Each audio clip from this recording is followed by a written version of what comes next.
In this video, you will learn how to fix blue screen of death errors on the Dell Precision 5760. We will cover practical troubleshooting methods to help you resolve Windows crashes quickly. So whether you're performing updates, you're getting an IRQR not less or equal message, K-mode exception not handled, kernel data in-page error, a lot of errors pertain to this problem, and we're going to go ahead and jump into what should hopefully be a pretty straightforward process, guys, and we're going to go ahead and jump right into it. So first thing I'd recommend doing would be to actually go ahead and boot to the troubleshooting utility on Windows 11. So if you do a hard power off 3 times in a row, Windows should automatically attempt to launch the starter prepared utility.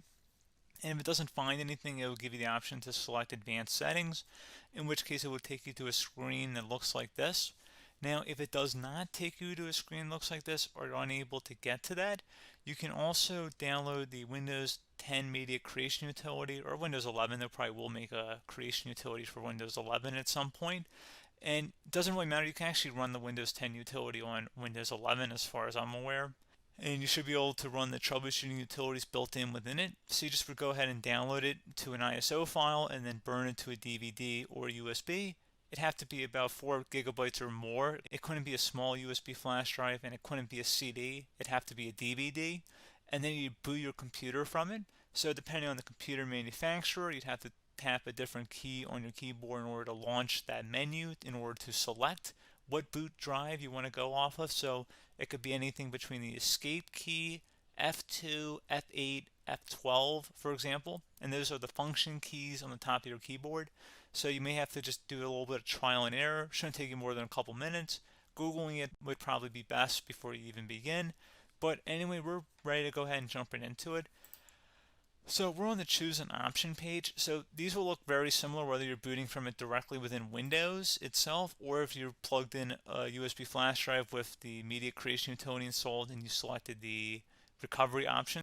So when you are setting up your Windows 11 installation or Windows 10, depending on the drive you're using, there should be an option to repair your computer in the bottom left corner of the dialog window, one of the first screens that comes up.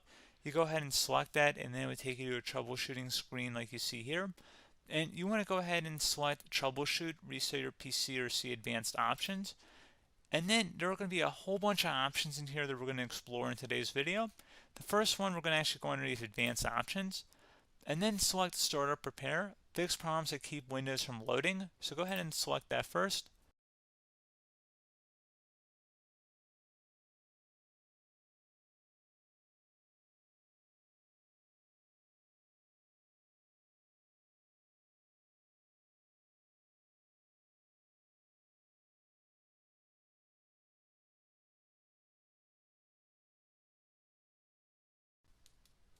Okay, so you can see it could not repair our PC.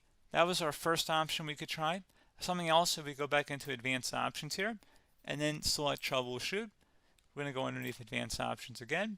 You can go ahead and actually access safe mode by selecting startup settings. And then if you select the restart button, you have the option on the screen select safe mode with networking, which will give you a key on the screen. It'll tell you which key to press to enter that. I believe it's the F7 key. It'll do that for you. I'm not going to go over that in today's tutorial because I don't really want to go into safe mode, but you're more than welcome to attempt that by going into here and then selecting restart. Again, it'll launch another screen. It'll say what key do you want to press, and it'll give you like 7 or 8 different options, and you want to select safe mode with networking. There's also an option for a command prompt too, but that's going to be something we're going to cover later in this video, and we don't even have to go through that in order to access it. So that's why I'm not going to really push for that, because unless you know exactly what's causing the problem, you probably don't need to go into safe mode. Unless you're trying to recover files, in which case then you definitely can go into safe mode, but we're trying to actually recover our computer here. So I hope that makes sense.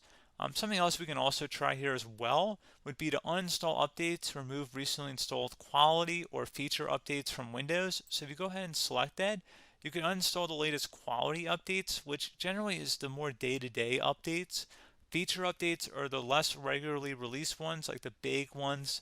I would equate it to service packs in like Windows 7 and Windows Vista and Windows XP. So larger updates that occur once or twice a year at most.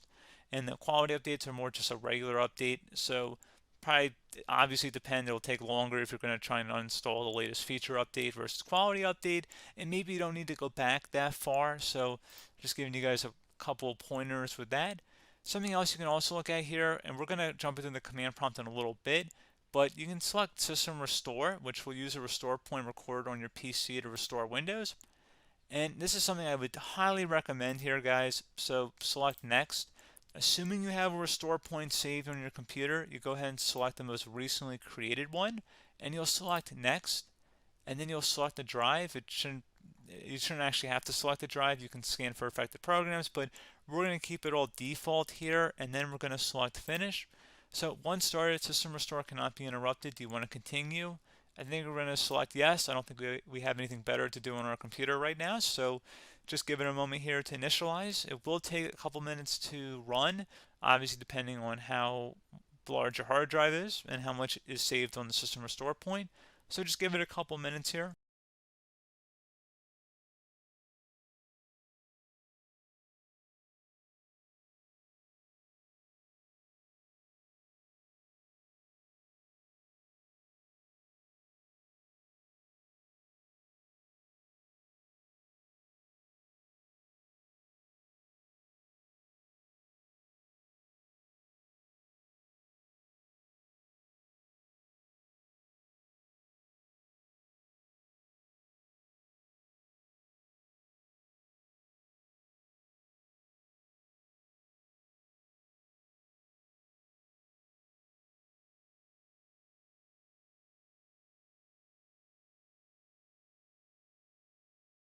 Okay, so you can see System Restore completed successfully.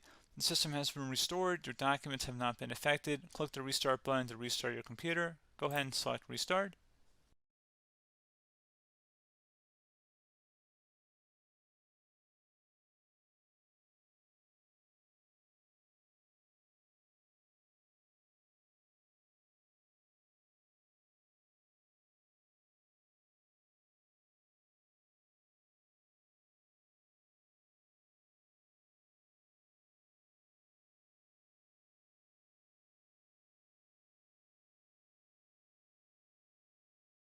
Okay, so you can see the system has been restored successfully.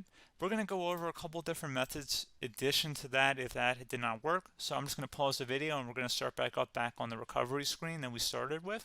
Okay, so a couple other things we can try here too. If you go back into troubleshoot, you can select reset your PC, while you choose to keep or remove your personal files and then reinstalls Windows.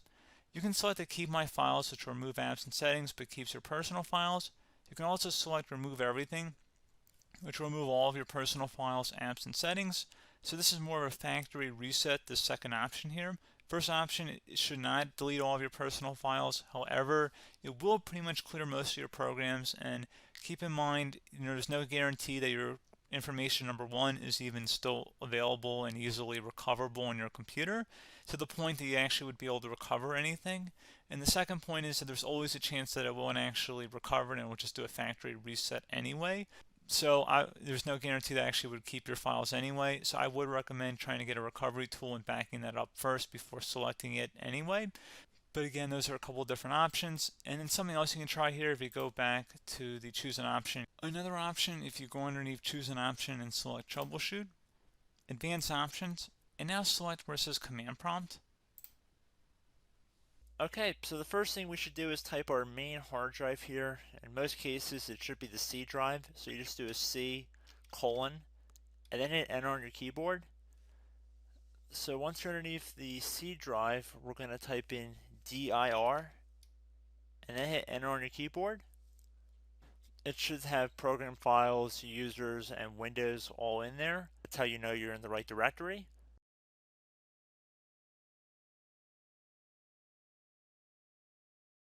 In some cases, it might be the D drive as well, so just keep that in mind.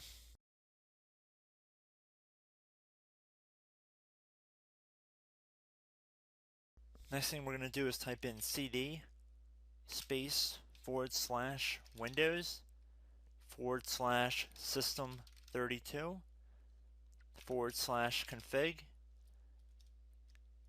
and then you're going to hit enter on your keyboard.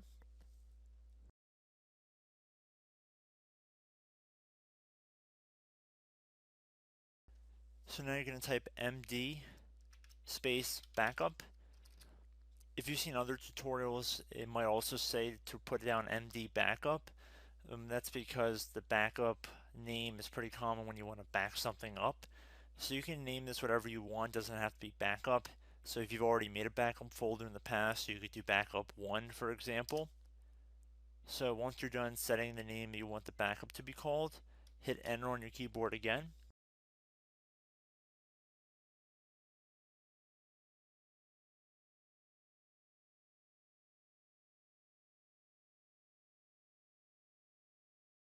At this point you want to type copy, C-O-P-Y, space, then you want to do the star symbol above the 8 key, then do a period or a dot, whatever you want to call it, then another star sign, and then another space, and then type backup, and then hit enter on your keyboard.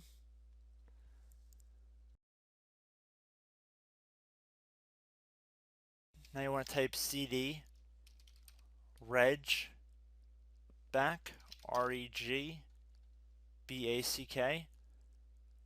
and then hit enter on your keyboard. So now that we are under the reg back, so now you want to type dir again, and then hit enter.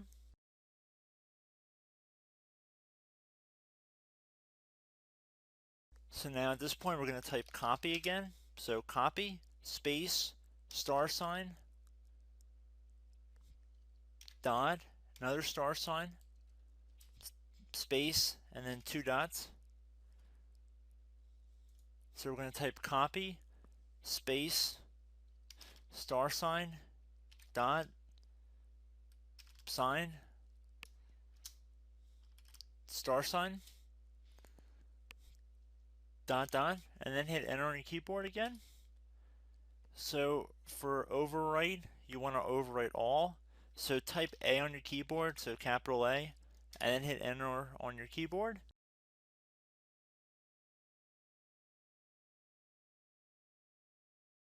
So at this point you should be good to go. You can close out of the command prompt window, and if you accidentally continue to Windows 10 you should be all set.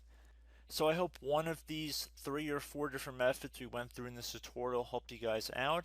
Again, I'm not sure if you guys heard me earlier, but try to go back into your safe mode if possible and uninstall any programs you know might be conflicting with the Windows startup if you can get into safe mode. So just keep that in mind. Something very simple like that could be blocking up everything. So again, I hope this tutorial helped you guys out, and I will catch you in the next tutorial. Goodbye.